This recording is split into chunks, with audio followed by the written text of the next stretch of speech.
All right, good evening, everybody, and welcome to episode 87 of my weekly GEMP game review series. I think we're up to 87, getting close to that episode 100.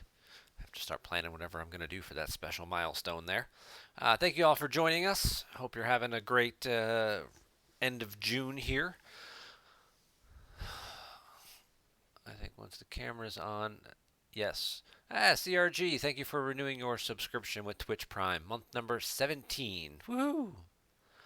Yes, I have not played my starting interrupt yet. Yes, until I play my starting interrupt, starting effect, whatever, starting special effect. There it is. This is my starting special effect.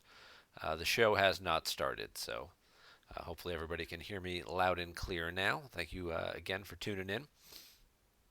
Looks like we got a Diplo ISB OCS game. We'll pop into that one for a minute here, but I do want to catch up on a couple things real quick. Speaking of the OCS, we are getting close to the end. Sitting at the top right now is Pmeyers, just barely. Their win percentages have been kind of flip flopping back and forth. Paul was over 41% earlier today, had a nice little lead, but I guess people he's played lost a couple games. So he's barely clinging on to first place over Stubley. But here's where it's going to come from here. You got Stevie Getz at 10 and 0. Baroni just needs to play his last two games basically, unless he loses to people who go like 1 in 11, and he's probably gonna break this up and get in there. Obviously, winning one of the last two games guarantees him a spot over these guys. And then you've got Echo Base Trooper down here, Adam, who's sitting at 9 and 1 right now. He's picked up a couple of wins the last few days, and can certainly also get up in there again with another high percentage. Um, right? Yeah, that's 9. Um, so these guys are 10 and 2. So he certainly, if he wins at least one of his last two games, he could again leapfrog and push these guys down. And Paul will just have to stay at the top of the at-large bid list a little while longer. Um, Certainly, some other people having some pretty solid months in here. We got some people down here with some game, a lot of games left to be played. Adam Trunzo and Golden God are both 4 and 0, but you got 8 days left and 8 games to play. That is always a bit of a challenge.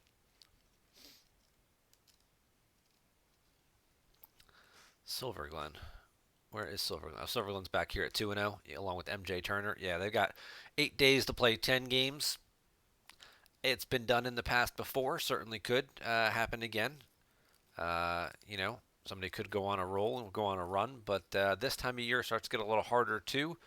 As people start trying to take vacations and things.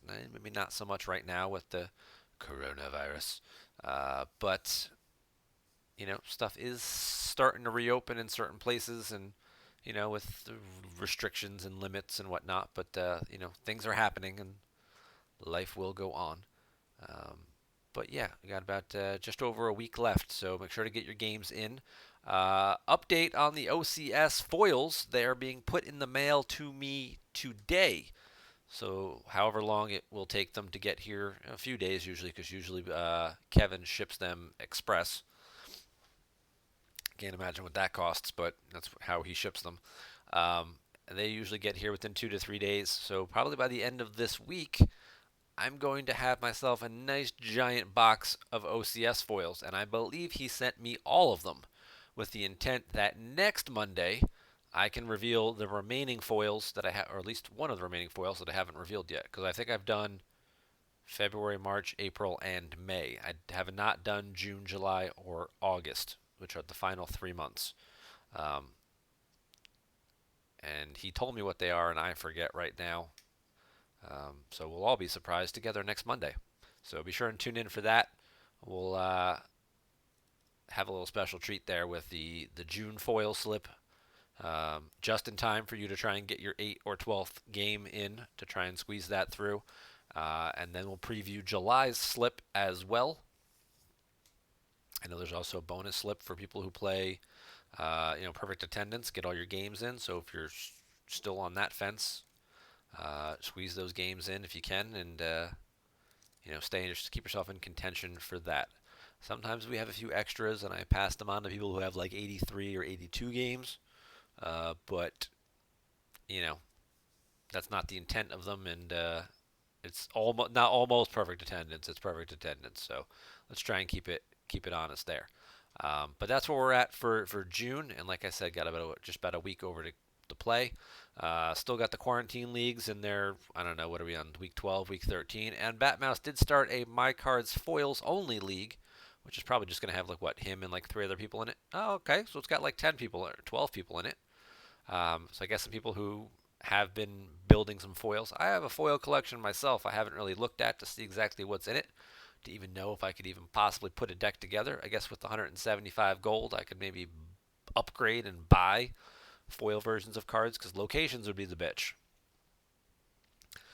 Trying to play, QMC, and you're like, all right, I need foil versions of 5 Cloud City sites or whatever. So, I have a feeling that's going to be the thing that would restrict people. Probably trying to play like Throne Room might actually be, well, maybe not, because you need all multiple copies of the interrupts that would all be foiled.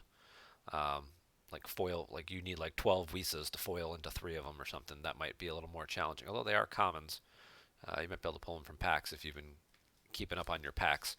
But if you have to buy a bunch of virtual cards to then turn them into virtual versions of foils, that could get a bit challenging. But let's take a quick peek here at this Apollyon Londonsean game. It's ISB versus Diplo. We've kind of looked at that one the last couple of weeks.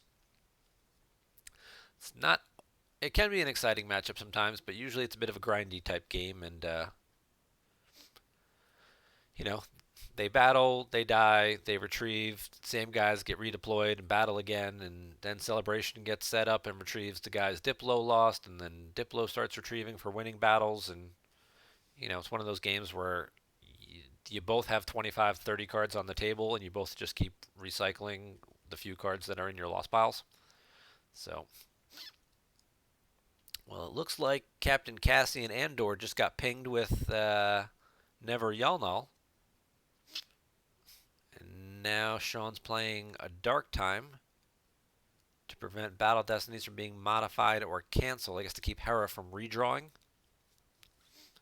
if he happens to draw low. So if he had the Dark Time, then Cassian was kind of irrelevant anyway, because he wasn't going to. But at least it gave him somebody to forfeit. Alright, so Light Side draws pretty well and draws a 4 and a 3, plus 1 from Ray, gives him a 7. And then Diplo's flipped, so he gets 1, 2, 3, 4 more to that. So he's got a 12 for total Battle Destiny. And Darkside draws a total Battle Destiny of 9. So all the light side guys are going to die, and Darkside could keep just the Trooper, I think, with 12. I think Ozzel for 6 with Imperial Arrest Order. And then, yeah, it's either lose the Garrison and then lose Thrawn and clear everything. It is light side's turn, so probably not. Probably just lose Thrawn here and keep the Garrison. Oh, he's got Old Ben. That may make things a little more interesting. So Ray's going to come back. Hey, this counts as like redeployment. Does he get a use pile pull? Right? That should be a thing, right? She's redeployed. Take a card in hand from use pile. You revive. Didn't we decide that reviving is redeploying? I wonder if that's a thing.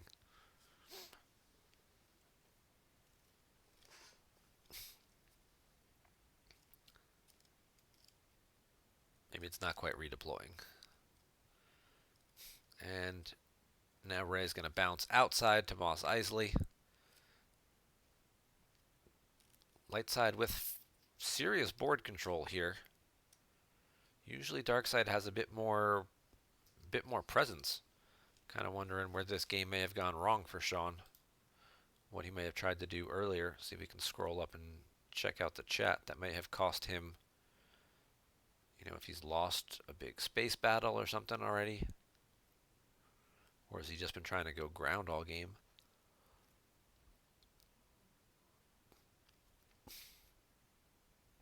Garrison field promotions. All right, so earlier Leia Organa came down and killed Gideon in a big battle over here, it looks like.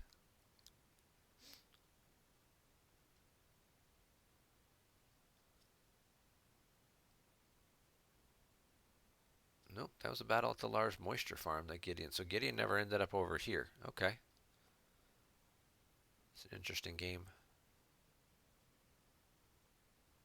Yeah, it looks like Sean just kind of went ground heavy with like garrisons and stuff to the large farm, basically trying to take that site and really up the drain damage because the site is a drain -1 unless you've got Vader or a trooper. So if you put the garrison there, it's normally a drain of 2 plus the garrison adds 1. So it looks like he got a drain of 3 in at some point before things started to get away from him.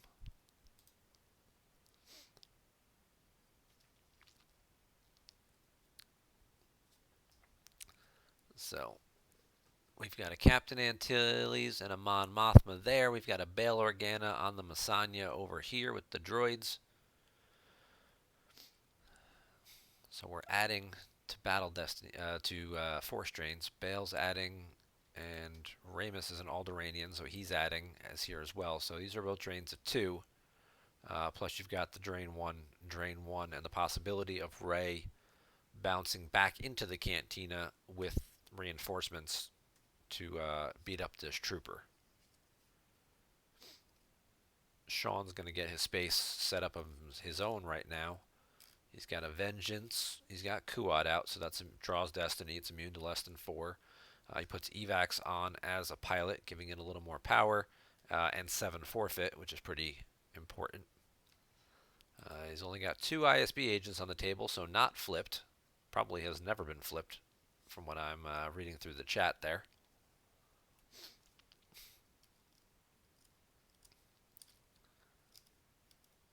But yeah, it's usually one of those games that kind of seesaws back and forth a little bit, but light side obviously got a very good start and setup, and whether Sean struggled finding cards early or exactly where things went sideways for him.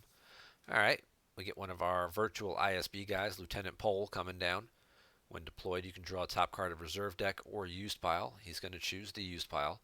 He also, oh, and there's Colonel Wolf. Colonel Wolf, when he gets deployed, lets you activate extra force up to 4, which is the number of ISB agents on table. We've got 3 ISB. There's the 4th ISB agent with Tarkin. And Tarkin would let him draw extra cards as well. You can draw cards from reserve deck until you have up to 6 in hand. So he could have drawn 1 from reserve deck when deploying Tarkin, or if he hadn't activated it with Wolf, or activated the Force with Wolf that way. Yeah, usually this stuff kind of all hits the table a little earlier for ISB, and then they kind of reload their hand a little bit. But again, could have just been some draw issues here. So this is a nice solid drain of 4, it looks like right now, because he's flipped. Also flipping makes these drains -1, which is going to save him some force as well. And then you've got this drain over here at the system. It may move one of the ships, maybe not. Now, non-undercover at a battleground site, force drain -1 at same and related locations, so that will also impact the system. So this becomes a drain of 0. No weapons here. This is a drain of 0, and this becomes a drain of 1. So instead of losing 6 force next turn by flipping his objective, he's now only losing 3. It's pretty big, especially since he can also retrieve an ISB agent during his draw phase, if he remembers to do that right now. He does not, and instead he chooses to draw a card or 2 and then pay the upkeep on his trooper. Maybe he's got nobody good worth retrieving, but, well, I mean, he lost an Ozzel. You can't retrieve Thrawn. We don't know who else he may have lost. He lost Gideon earlier. Possibly a good guy to get back. So we've got a drain of 2 at Chandrilla, 1 at Tatooine, now it's 0 at both sites.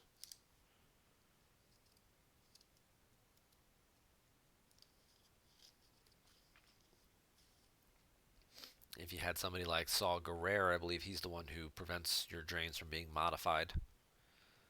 There goes another Gideon. And Ray's going to draw a card.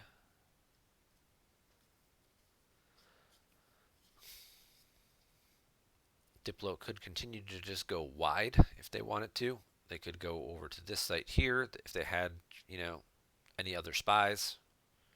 They could go to this particular site or over here as well. So they have opportunities to kind of just spread the board and on multiple planets so that the -1, because for this -1 to go into effect, they have to have a non-undercover ISB at a battleground site to subtract. So if you're over here at the non-battlegrounds, they wouldn't have an ability to subtract there. And there's Ahsoka going wide. We've got Commander Nara after Rey moves into the cantina. He's not drawing the top card when deploying a Rogue Squadron guy. He counts himself. You can draw the top card. So he adds 1 to attrition. She's not going to add anything to like the Diplo damage or anything, but she does represent another force drain. He's going to verify what that card is. Hopefully if it's something decent. And he does still have evac control here as well, so he can use this evac pull.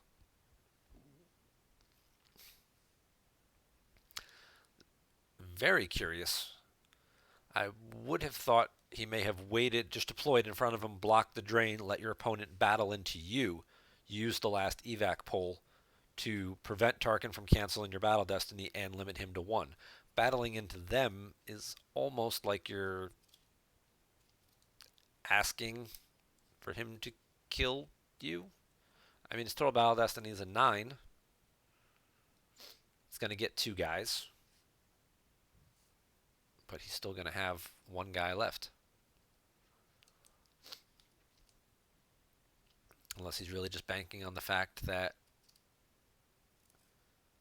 alright, he drew low enough. Nara's going to go. There goes Colonel Wolf. And now the question's going to be, there goes Tarkin as well. So the garrison's going to stay again.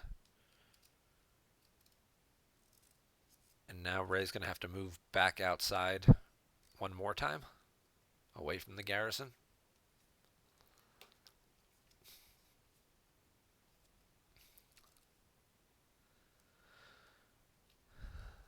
Darkseid won the battle there, so no 16-15, so no opportunity for retrieval. Nope. Apollyon is going to sit tight and just block that drain with Rey. Now we saw him lose I think it was a narrow escape earlier. He picked up quite a mercenary off of evac control. That's not really going to help him.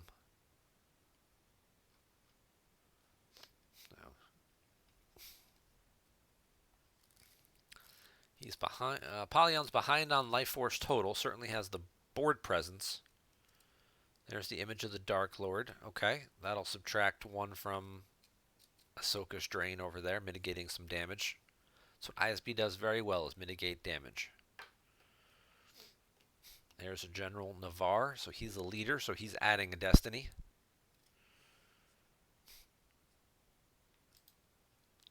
When deployed, peek at top card of any reserve deck. He looks at the top card of Apollyon's reserve deck, which he should know what that is, because that should be the card his opponent just drew for Battle Destiny. Did he have force left? Maybe he had cards left. I don't remember offhand. Too busy yapping. He might have had a couple cards left in his reserve deck, now that I think about it. Could he have? He's going to barrier Navarre, so Navarre can't battle or move. Question is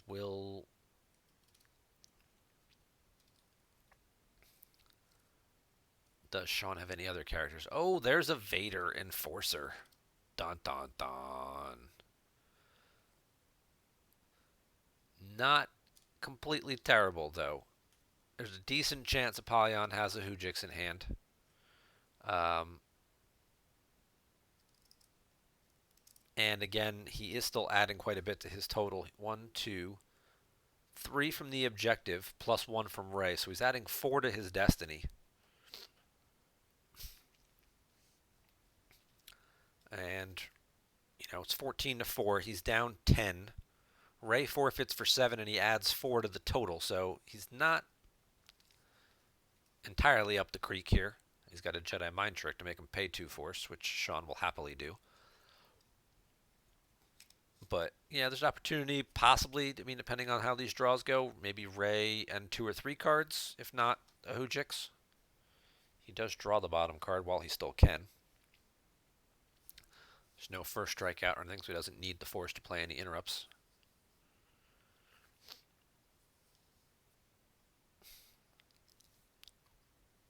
The trouble could come in here for Sean is if he draws like a 5 again. He did just obviously check the deck to see what it was, and if he does the math right, if he knows, look, I only have to lose Vader to this upcoming draw, it's the 4. So if it's an 8 for a total, Vader covers the 8. The Garrison gets to stay with Navarre. It's Ray and 2 cards. That's not terrible.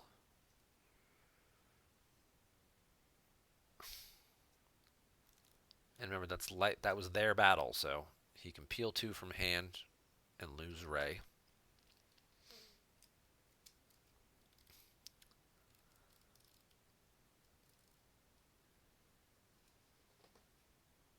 Pretty sure it was the last card. Yeah, I thought it was the last card too, so he should have known what that was, but I guess double checking just to be safe.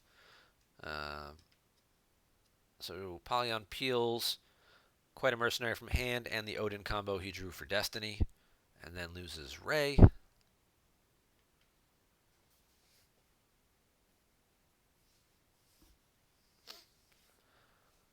I think the best that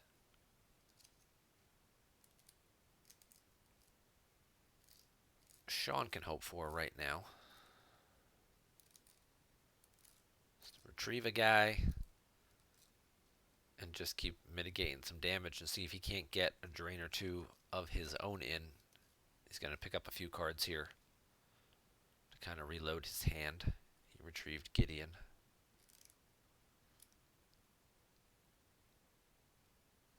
Oh, which he didn't even have to pay for because there isn't even an aim high on the table. Simple Tricks is out, but no aim high. So if your opponent's just giving you free retrieval, that would be why he couldn't retrieve the previous turn when he didn't have the ship out. He just had the Cantina because Simple Tricks was in play. That makes more sense. Okay. Not exactly sure when this was pulled, but it makes sense. Menace Fades is also in effect too, so that's canceling the drain bonuses. And it's a foil Menace Fade, so he could use this in that foil Batmouse League. I really gotta look, see how many foils I have. What I could possibly build. I know I still have some packs too, Reflections 2 and 3, that I haven't gotten around to opening yet.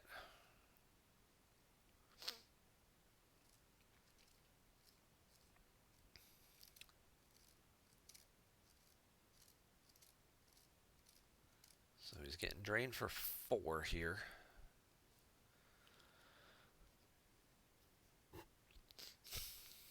And just like that, they're almost tied in life force. As we get towards the middle of turn 6 here, it's 15 and 5 to 12 and 5, so 3-card difference. Light side doing 4 points of damage a turn. Dark side right now positioned to do 3 and retrieve 1, so they're kind of holding even here, and it's going to come down to, blocking this drain one or 2 more turns while these guys keep pinging away. There's really no point in spreading out because you're not getting any bonuses. Or if there's any type of retrieval. You start to see Owen and Baru at the farm, and immediately some people start thinking about harvest. as a way to get 4 key cards back. Yoshi, thank you for renewing your subscription. 18 months now. Thank you very much for all the support. We got a Spiral. We got a Lando Scoundrel. And he's going to battle. He's got 2 Battle Destiny because of Lando. Lando will also forfeit to cover 7. Now, Pole Treatum is going to subtract 2 from attrition. But Lando is going.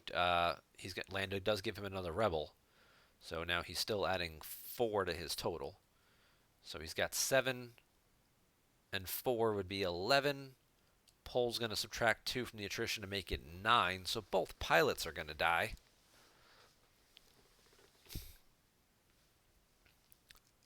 Darkseid still wins the battle, and Vengeance causes a force loss. Whenever you win a battle, opponent loses a force. Just pretty interesting little game text there.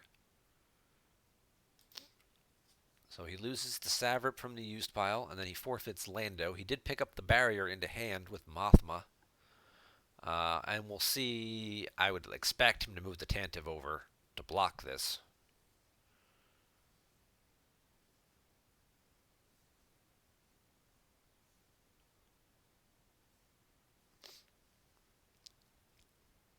And he does draw a card when he loses Lieutenant Pole. Did he pick up?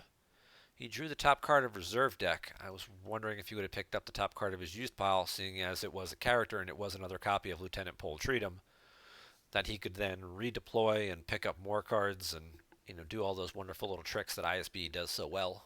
But he's going to draw from reserve deck instead. Masanya moves over. Curious. I guess he's still Apollion's still holding out hope that he can set up the Tatooine celebration. But he just gave up the drain of 2.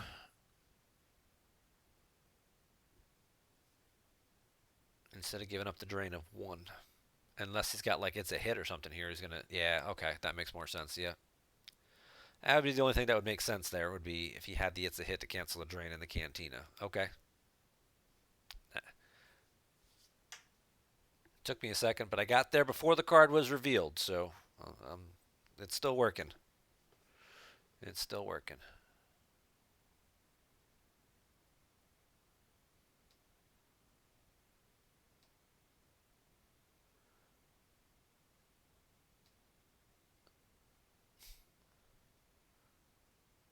Our Twitch Prime subscription.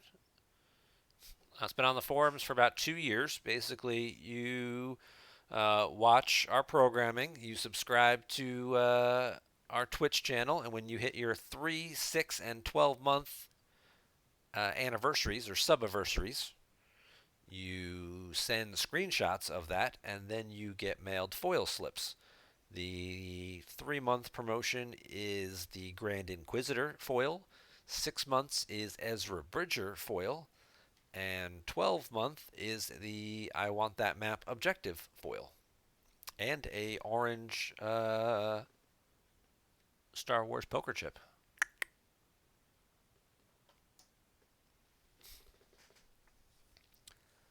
Garrison is crazy. IAO Insurrection are both kind of ridiculous. Yes, they are. So we got a Blizzard 4 hitting the table at Mos Eisley. And I guess at this point the Vengeance does have to probably run if he doesn't have additional pilots. He's also dropping Yassine there.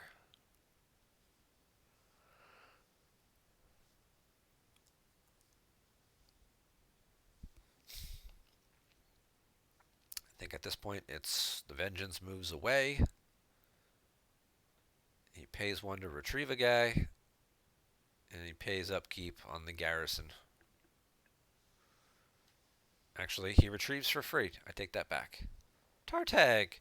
Hello, Daniel. Good evening and welcome to our show. And thank you for renewing your subscription. Not using Twitch Prime. You just paid $5 to renew your subscription. Thank you even more. I know you don't have Amazon anymore, right?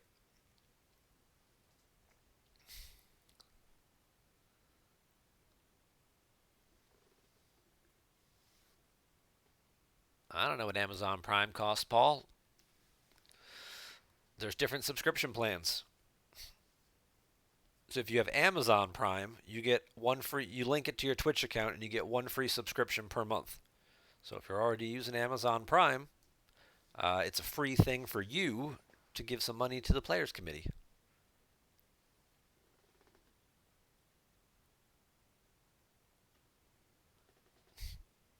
What's Amazon Prime? Like, I think it's something like it's like $12 or $13 a month, or you can like pay like $100 up front for like the whole year or something and prepay it all. I'm sure they probably have raised their prices a little bit since the last time I did it, because they're only worth like $3 trillion, so they need to make sure they get a little more out of everybody. All right. Oh, that's a drain to 3 now at Mustafar because Vader's not on the table and there's no resistance in play. Gotcha. Okay, so that actually ended up being a bigger drain for Apollyon. So that worked out 2 ways then, moving off Chandrilla.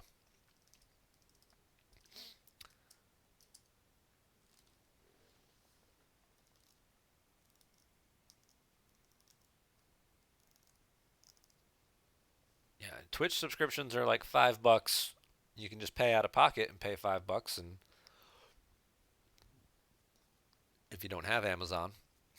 But if you have Amazon Prime and you're already paying for it to get your stuff shipped free or to watch any of their streaming products, then you might as well get the free subscription for Twitch, and you can use it on your favorite Twitch personality, whoever that happens to be. Support their show. So if you love watching Star Wars CCG, we'd appreciate your subscription. If there's something else out there that you enjoy watching their content for, make sure you're supporting them. As long as you're supporting the Twitch community, not just, letting Amazon keep that money, I think we'd all agree that would be a good thing. I don't really care, but we do have a Jyn Erso to the Cantina. That's going to be an issue. So the Masanya moved over with just Bail and the droids to forfeit. Bail's going to add a Destiny. Uh-oh. Does he have? He doesn't have the barrier.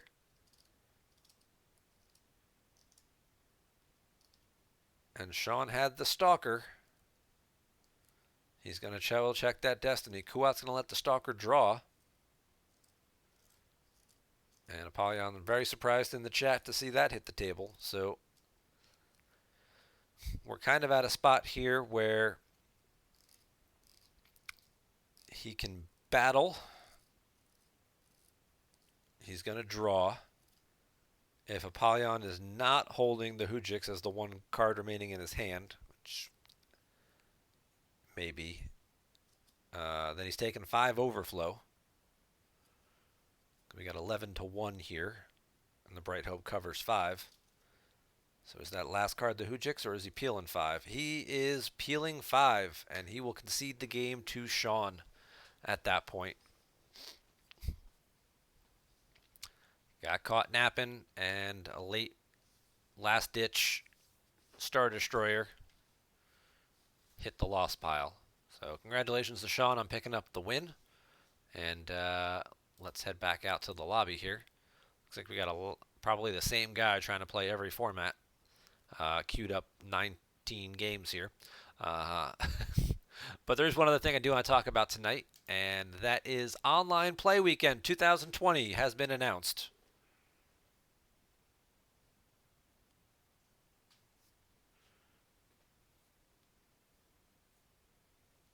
Jerry, Bastion, Dan, Chris, in order of who is the best. Yes, I am the best. Thank you for putting me in that order.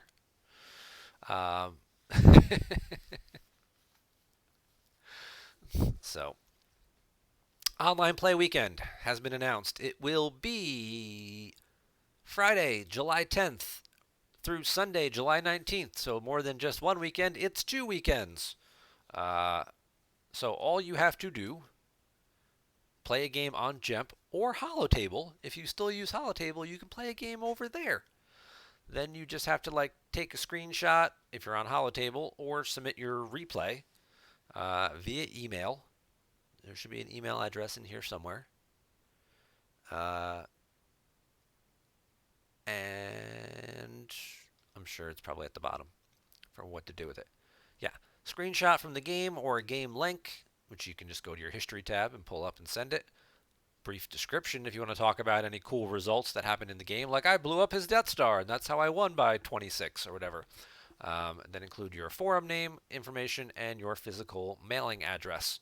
We will not sign you up for any coupons, so you won't have to worry about that. But that's so we can actually mail you out the foils. Any unique events, accomplishments, ton of Ewoks to beat up on a Sith Lord, etc. Cool. And you send all that to this right here, this volunteers at StarWarsCCG.org. That would be where you send it. They'll put together a list. They'll pass the list along to me. This year's foils are also arriving in that package from Europe. So I will not reveal them on my next week's show, but I will reveal them on the show during Online Play Weekend. So not Friday the 12th, the 10th here. I will reveal the foil on Monday the 12th, 13th. Monday the 13th. Yes, I can add and do math there. So on Monday the 13th, I will reveal the foil. The foil versions of these cards will be loaded into GEMP. So if you feel like doing a little looky-loo, maybe you might stumble across what the foil is ahead of time, and then you'll have a little fun Easter egg for yourself, a fun little scavenger hunt.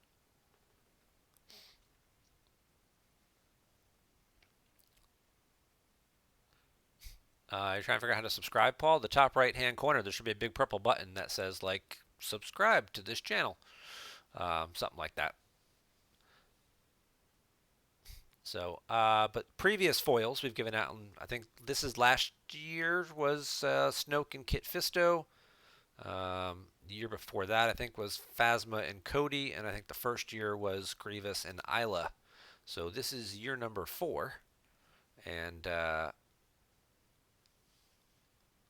we will go ahead and, like I said, reveal those foils there on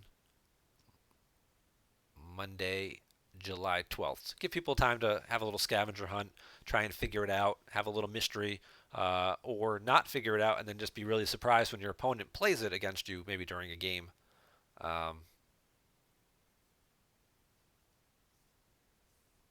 Is it not on the top? Oh, they moved it.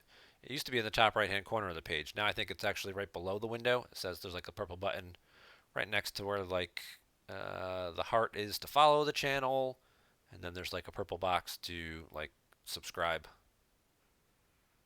It used to be at the top of the page. Looks like Twitch did a little redesign, so now they put all the stream information below the streaming window. Maybe that's just how it looks on my computer. I don't know. Play around with it. You'll figure it out. You're a clever guy. Hey, there it is. He found it. Woo! Thank you for subscribing to the PC, Paul Myers. We'll keep our fingers crossed for you qualifying. It actually would help me if you would. Casual. Let's give Gogolin a good game to stream. So Paul's waiting to play somebody with his Imperial Entanglements deck. So if you have a deck that beats Imperial Entanglements there and want to win, there you go, folks. Jump right up. I don't know if Paul's playing Entanglements, but I'd bet 3 poker chips that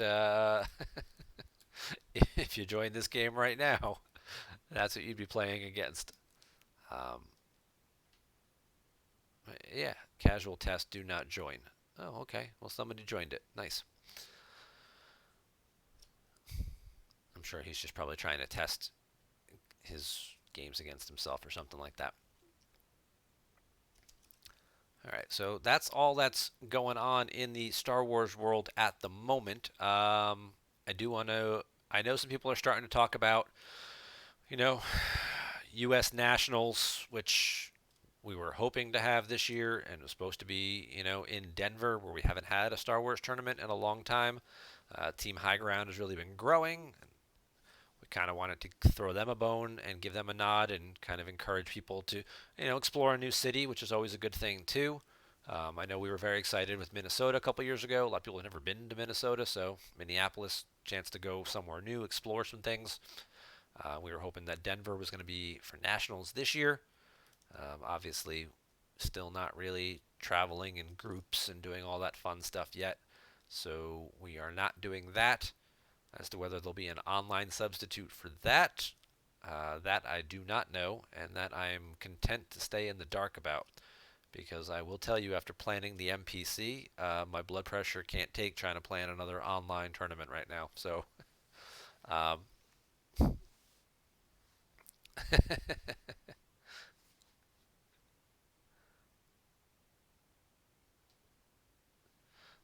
but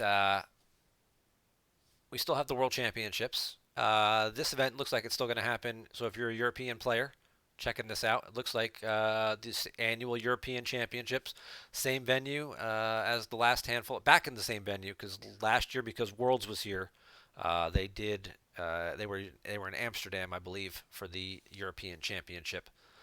So this year, the Worlds is back in the U.S. So the European Championship will be in Bochum, Germany. Maybe I'll show up to that too. Who knows? Um, and then Worlds in DC still tentatively scheduled for this weekend here of October 8th through the 11th. Um, you know, things. Who knows what's going to happen in the next 3 months? Who knows what is? Yeah, I don't even want to get into that. Go down that rabbit hole because then we get into a whole different topic that is not Star Warsy at all. But there's that. But some people have asked about state championships and how to run their state championships or possibly even their regional tournaments. And I do know that this idea is just starting to get kicked around within the tournament committee. And hopefully, our tournament advocate, Chris Schoenthal, will have an answer in the next week. We'll say maybe by the end of the month. I'll give him like 9 days here to come up with something, maybe in early July. He'll be able to, hopefully sooner, obviously. Maybe by then he'll be able to post an answer and let people know like how to run some state tournaments and what. Because it's a weird thing because you have to try and figure out like you don't want to just have the, Georgia State Championship and it's an online event and anybody can play in it. But at the same point in time, it's like, well, we can't limit it to just the people in Georgia because people in Tennessee or people in Florida might have driven up to that. So where do you kind of draw the line? I've heard people suggest things like, well, if you've played in it in the last 3 years, then you should be eligible to go. And it's like, okay, well, what if you're a new player or someone who just moved to an area?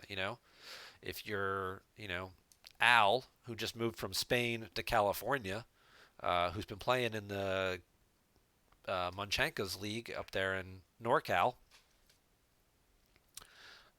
maybe he'd like to go play in his first, or Goss, who moved to, Seattle, uh, might want to play in the Washington states.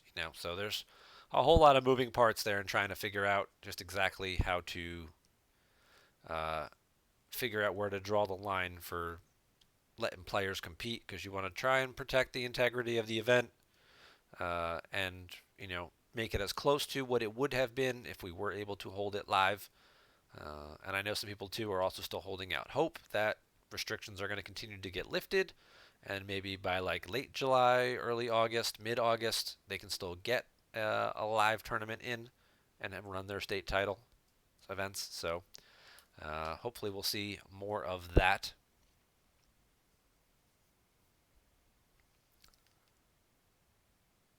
Aratech and opening hand. Spoiler alert. Uh huh. So Paul is actually playing. Oh, and he is actually playing against Dan. All right.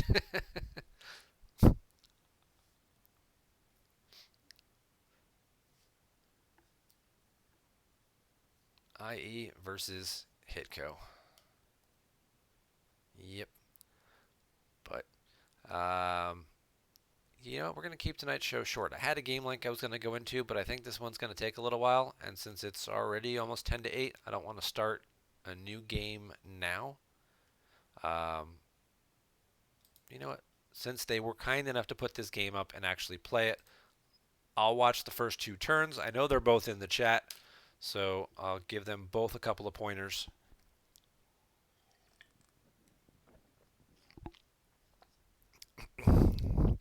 I'll give Dan a couple of pointers. No.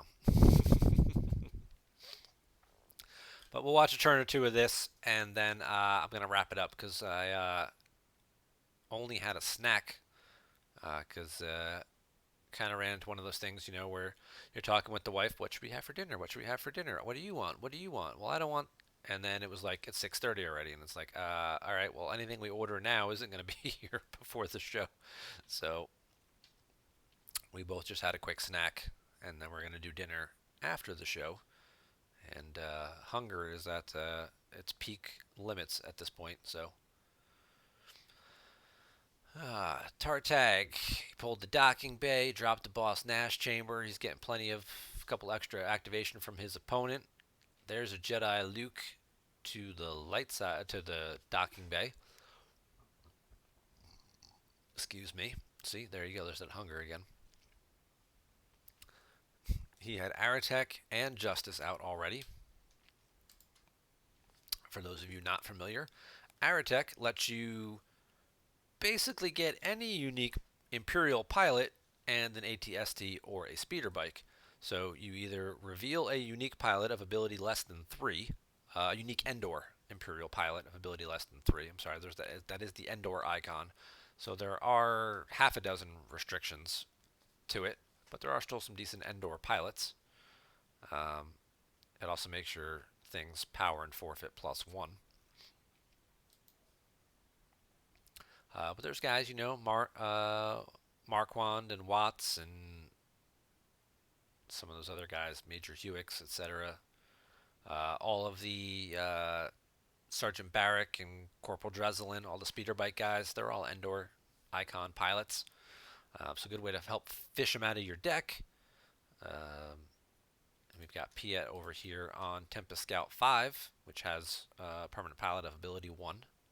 Also increases your total power by 1 for each combat vehicle there. So if you get 2 or 3 of these things together, you're getting +1 power from Aratek, +1 power from Tempest Scout 5 on each of them. So suddenly it's like, oh, I had, just 3 little walkers there. And it's like I went from power 12 to like power 21. I don't think Aratek makes them immune to attrition anymore, though. It's the non-V version, I think, that does that. But some of the pilots do.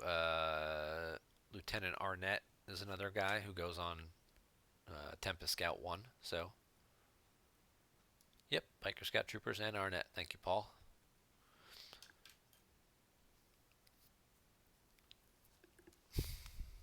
Marquand and Watts do fun things with weapon destinies. So if you have any ATST cannons, you can start shooting people in the face repeatedly. Kimura, Andy, thank you for renewing your subscription. Month number 7.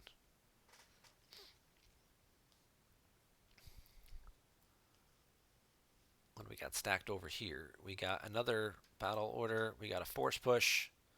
And that looks like a, Scout 6. This is the one that deploys as a react for -2. But it can't hold any people. Alright, so we get a Blizzard 4. Blizzard 4 is going to use its auto pull and get Moff Gideon. He will then get an Imperial Stormtrooper from -3 force.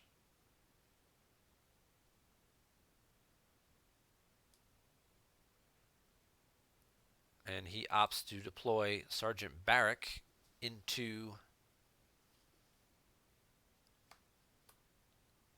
the Desert Heart there. He's going to pull his last docking bay as well. Yeah, last docking bay. 1, 2, 3, 4. Yep. You don't always see this one. There's an occupation for occupying 2 sites. Now all he has to do is flip, which he can easily do by putting a guy at this docking bay, and then he can consolidate some people around. He's going to pull battle order to make Luke have to pay to drain.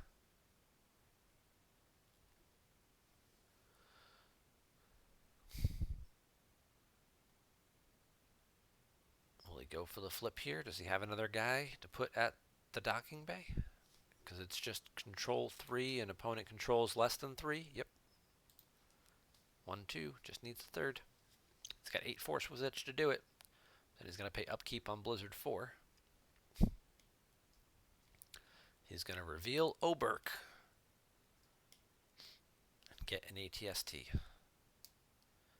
Deploy them both simultaneously. So he has a guy, and now he's going to get an ATST as well. And basically, you just vomit it all over the board.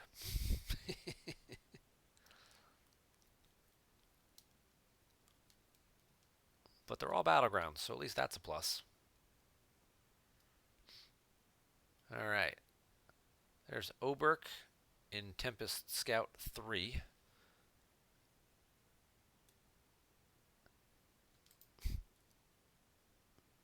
He does stuff with missing people, but really he's just a pilot of ability 2 who becomes forfeit 5 with Imperial Arrest Order. And this Tempest Scout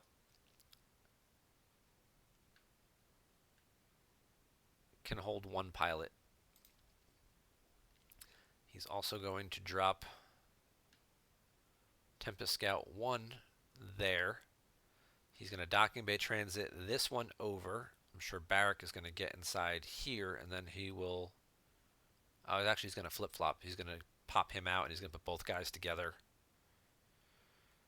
Because Barrack has to be with another Biker Scout when in battle. Draw Destiny and subtract that. So I'll put them together in the same Tempest Scout 1 here. And then he's got to pay out. He'll use his last force to pay for upkeep on Blizzard 4, unless he's going to let it go out of play, which would be a little risky. Yeah. So Paul going pretty fast here, down to just a 3-card hand. And we'll have no force available for a barrier or anything, and I don't think any of these things move for free as a react. They can all react.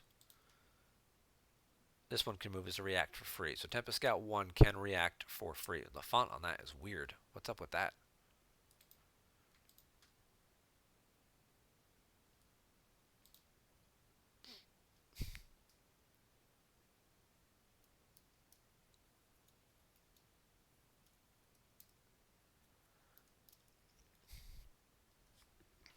Right.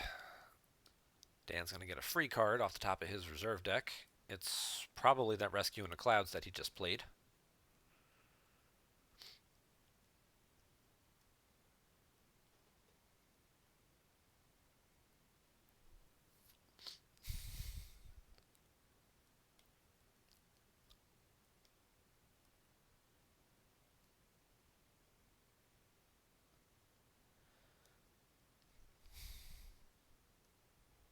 Now he's got to figure out where he can do the most damage with the 5 cards he's got in his hand. If anywhere. Because it's not a good spot to be in right now, that's for sure.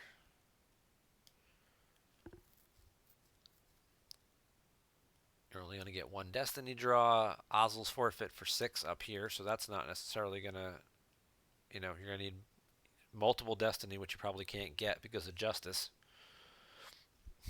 You don't have like a spin or anything like that in Hitco to get around that.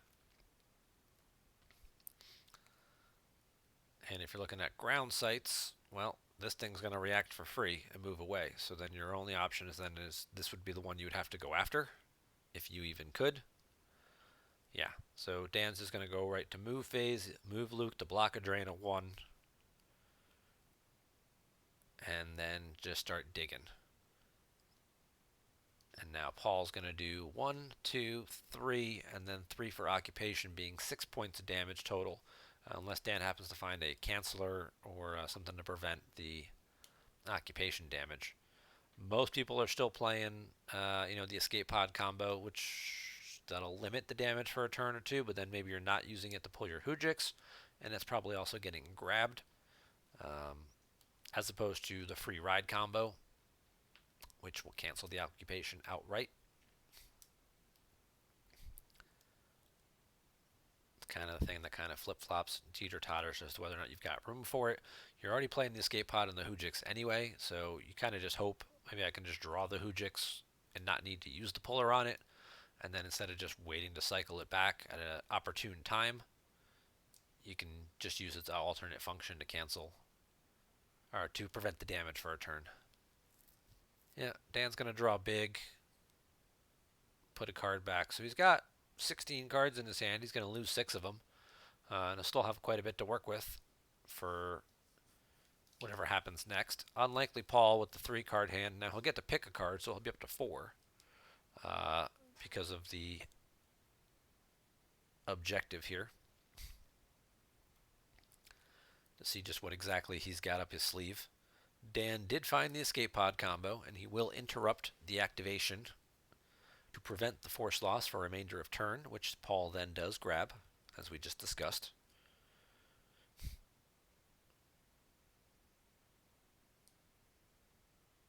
It'd be interesting if he had one of each, and he gets Paul to grab the lesser of the 2 cards, and then plays the free ride combo later.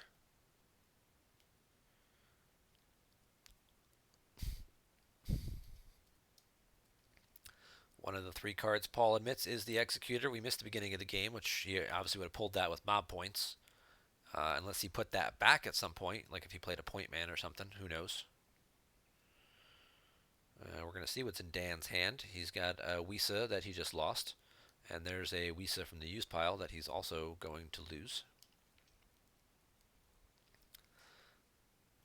He already has his Jedi Council chamber, so if he has any other speak pulls or anything like that, he can also lose.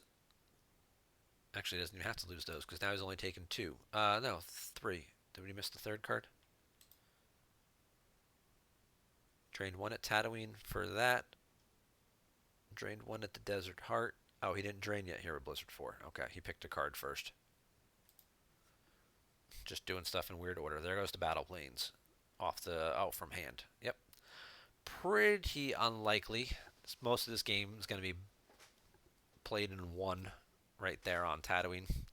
Although you could make an argument that if you can set up a reliable drain off planet where these things can't react all over the goddamn place, then at least you can start doing some consistent damage to it. But most people will argue against that and say that that's just dividing your resources, and that what you really need to concentrate on is gaining control of some Tatooine sites, because otherwise they're just going to win the damage race. You're paying to drain, they're not. They're doing occupation damage, possibly. You're not. So even though they may have 20 cards more on the table than you, there's a pretty good chance they're still going to find a way to win, because they're going to start doing 6, 8, 10 points of damage a turn, and having just this little drain of 2 over here that you're paying 3 force a turn for may not be enough.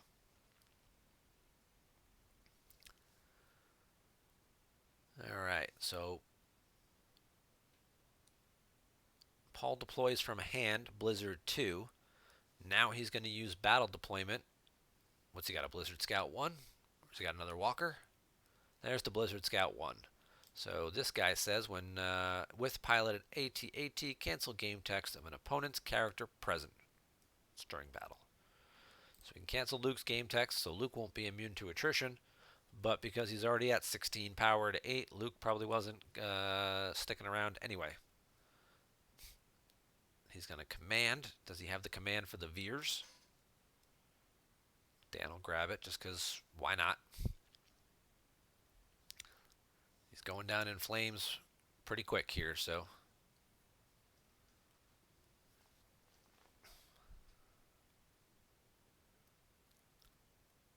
Oh, Veers was in the force pile. He gets Thrawn.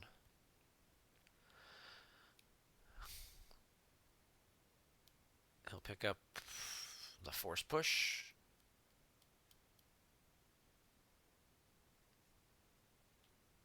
The reacting Tempest Scout. Tomato, tomato. I'd probably take the force. Well, he doesn't have really much.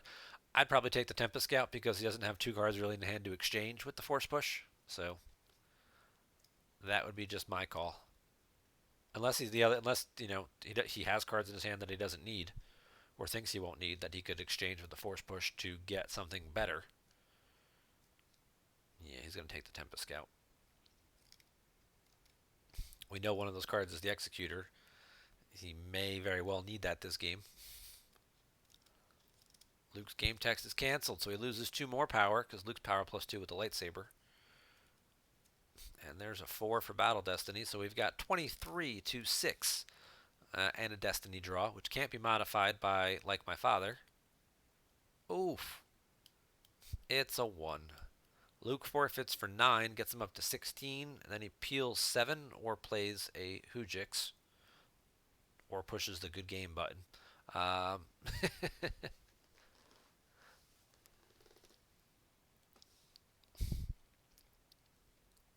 there's the Hoojix. Okay. So he will save the damage, and Piet dies. So now Darkside has pretty solid board control still here. Pay upkeep with that remaining force. Save 1 to react as necessary. And, yeah.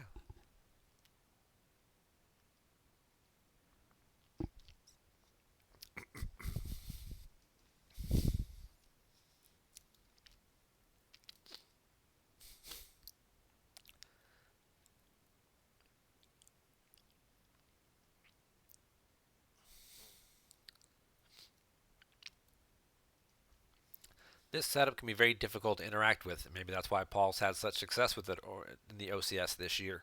Um, I'm assuming most of the time when I see him playing, he's playing IE. I'm assuming it's this particular version, and he's had 9-3 or 10-2 win rates most months in the tournament here. So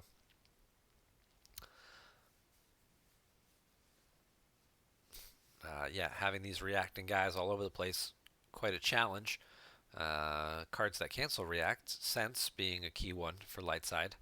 Um, there may also be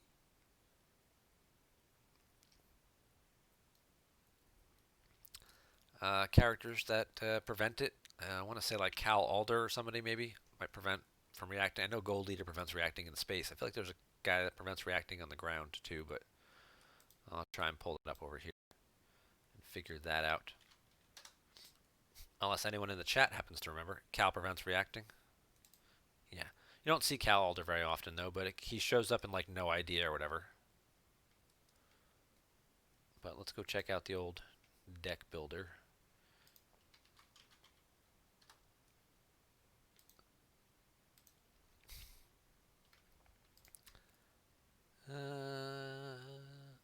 Do. Cal can deploy as a react.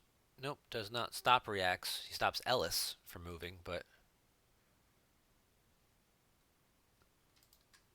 Corporal Beezer is one of the guys, one of the Endor scouts.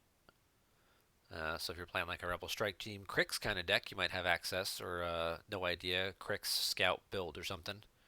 You might have access to that.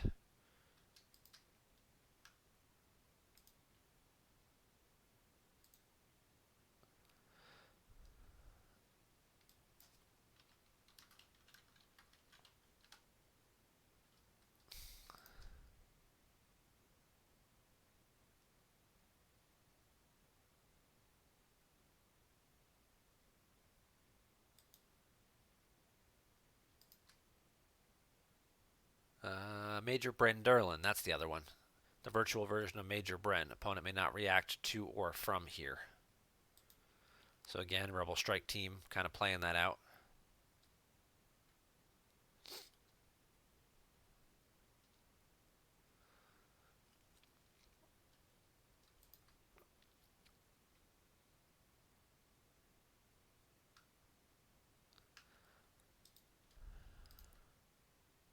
Romus Loch Navander, opponent may not react to or from same location. Alright, alright.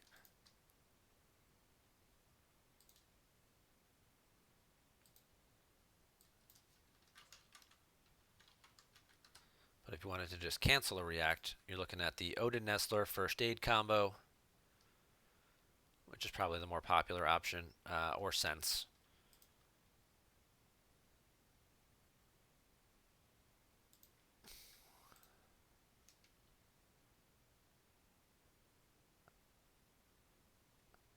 And he's going to throw it in. So, alright.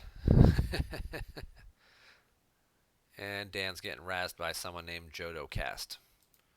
I can only assume is one of his Pittsburgh compatriots.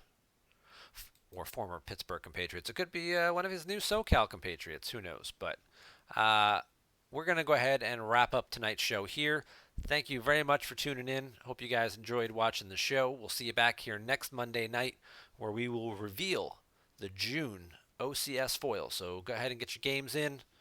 Make sure you hit 8 to get 1 copy or 12 to get 2 copies. And see you next week.